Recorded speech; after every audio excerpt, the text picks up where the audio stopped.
Friends, आप लोग गुरुकुल में आप सभी का बहुत बहुत स्वागत है। आज की वीडियो हम जानेंगे जीव विज्ञान की व्याख्या कौशल को। ठीक है, इस व्याख्या कौशल में जब आप बीएड करते हैं, व्याख्या कौशल देनी होती है, उसकी प्रेजेंटेशन, तो आप उसे किस प्रकार से दे सकते हैं।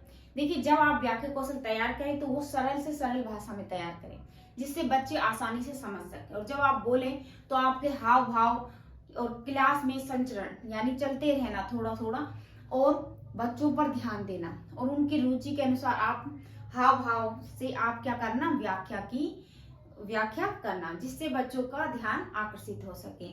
ठीक है, क्योंकि व्याख्या उनको समझाने के लिए की जाती है, इसलिए वो सरल होनी चाहिए। फिर हम जैसे उनसे व्याख्या करने के बाद प्रश्न करते हैं तो उन्हें आसानी से वो समझ सके और उनके आंसर दे सके। तो चलिए शुरू करते हैं। देखिए, सबसे पहले दिनांक और कक्षा 10th क्लास का देख रहे हैं हम व्याख्या कौशल।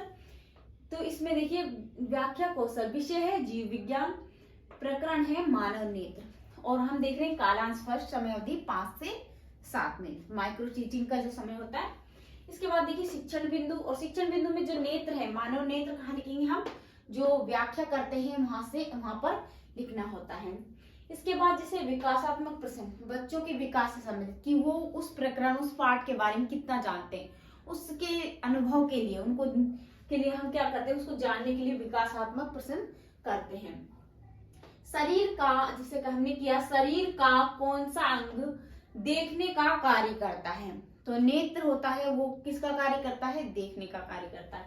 तो आंसर में आ गया आंख, नेत्र। ठीक है, आंख की सुरक्षा कौन करता है, आंख की सुरक्षा कौन करता है। ठीक है, कौन करता है आंख की सुरक्षा, पलकें करती हैं।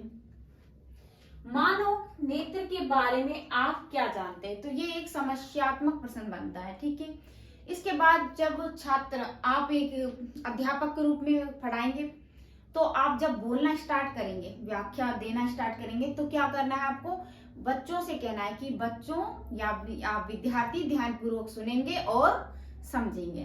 इसके बाद आप व्याख्या देंगे कि नेत्र एक कैमरे की भांति होता है जिसमें हम बहुत सारे रंगों, तस्वीर यानी देखने का कार्य करते हैं। इसका लेंस रेटिना पर बनता है, कहाँ पर बनता है, इसका जो लेंस होता है रेटिना पे बनता है, और उल्टा और वास्तविक बनता है। ठीक है, उल्टा और वास्तविक। प्रकाश एक पतली झिल्ली से होकर नेत्र में प्रवेश करता है, जो प्रकाश होता है वो हमारी आंख में एक पतली झिल्ली होती है, उसमें प्रवेश करता है, जिससे हम क्या कहते हैं, उस पतली झिल्ली को कॉर्निया वाला भाग कहते हैं, यानी कॉर्निया। इसके बाद देखिए, नेत्र गोलक की आकृति गोलाकार हुए, इसका व्यास 2.3 होता है। जो नेत्र गोला होता है कॉर्निया का, तो हम वो उसका जो आकार होता है वो कितना होता है, तो उसका व्यास होता है 2.3 सेंटीमीटर। ठीक है, कॉर्निया के पीछे एक परितालिका होती है, परितालिका को हम आइरिस भी बोलते हैं। ठीक है, परितालिका गहरा पेशी डायफ्राम होता है, जो पुतली का साइज नियंत्रित करता है। ये क्या करती है, जो आइरिस होती है यानी परितालिका होती है, वो प्रकाश को नियंत्रित करती है। हमारी जो आंखों में एकदम से प्रकाश लगता है तो उसको नियंत्रित करने का कार्य यही करती है, जिसे हम क्या कहते हैं, गहरा पेशी डायफ्राम होता है, जो पुतली का साइज नियंत्रित करता है। ठीक है, और इसके अलावा पुतली नेत्र में प्रवेश करने वाले प्रकाश की मात्रा को नियंत्रित करती है, यानी ज्यादा मात्रा हो जाए तो उसको नियंत्रित करने का कार्य भी यही करती है। रेटिना में प्रकाश सुहागी कोशिका होती हैं, जो विद्युत सिग्नल उत्पन्न कर दृढ़ तंत्रिका द्वारा मनुष्य तक पहुंचाने का कार्य करती है।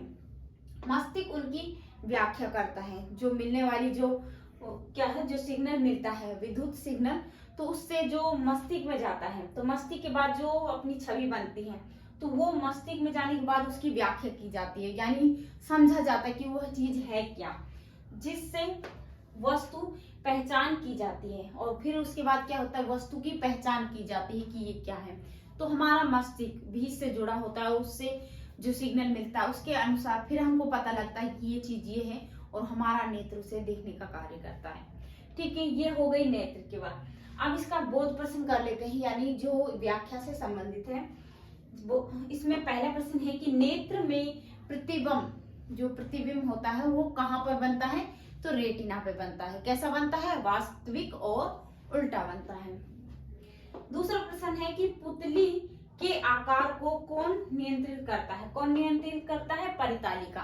ठीक है, परितालिका को हम आइरिस भी कह सकते हैं, इसको हम क्या कह सकते हैं, आइरिस। ठीक है, और इसे हम दृष्टि पटेल, दृष्टि पटेल भी कह सकते हैं। ठीक है, इस प्रकार से हम इस व्याख्या कौशल को तैयार कर सकते हैं। अगर आपको ये वीडियो अच्छा लगा हो तो इसे लाइक करें, शेयर करें और सब्सक्राइब करें।